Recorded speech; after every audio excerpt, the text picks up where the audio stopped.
He started a revolution. He got the CIA really mad, and he broke into a barber shop. Ladies and gentlemen, this is the life of Fidel Castro. Baby Fidel Castro was born on August 13th, 1926. But because we're on a 5-minute time limit, we're just going to have to skip his childhood.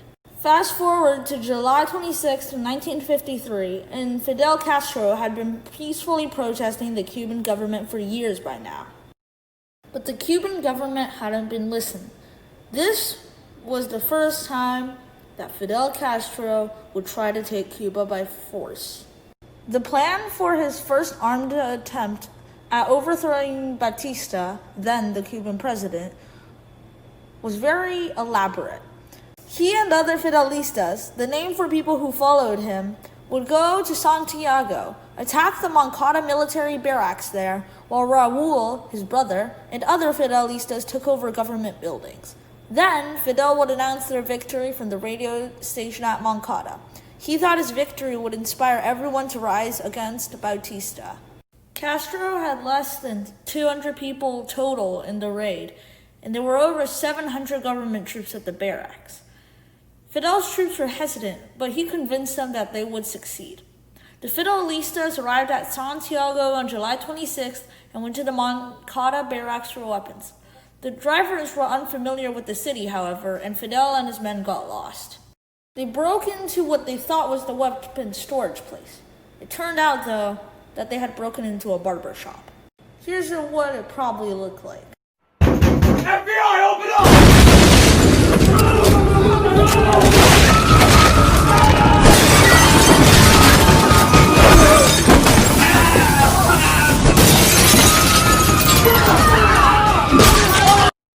Anyway, Raul's group also got lost looking for the government buildings they were supposed to raid.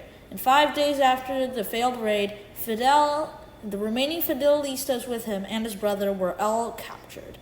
Then, less than 2 years after he was captured, Fidel, Raul, and all the Fidelistas were released because Batista held elections where no one was allowed to run against him.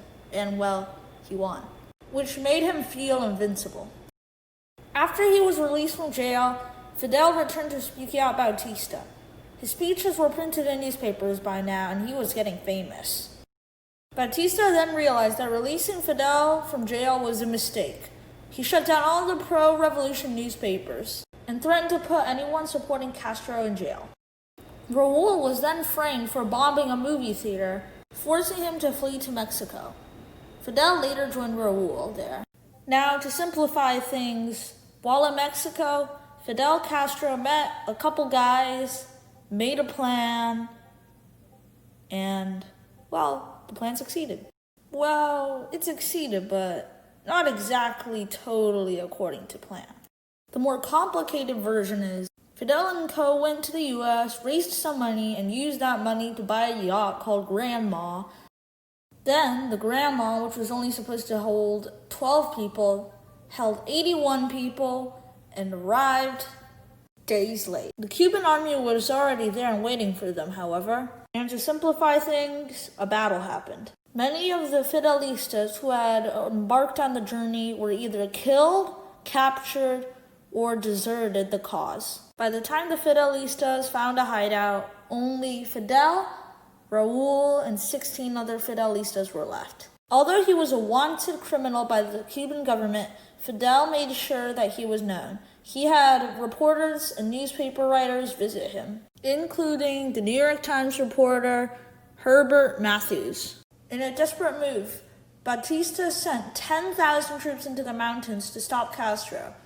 Fidel ultimately ended up beating them using guerrilla warfare. Seeing no way to win this war and afraid what would happen if Fidel captured him, Batista resigned on New Year's Eve 1958.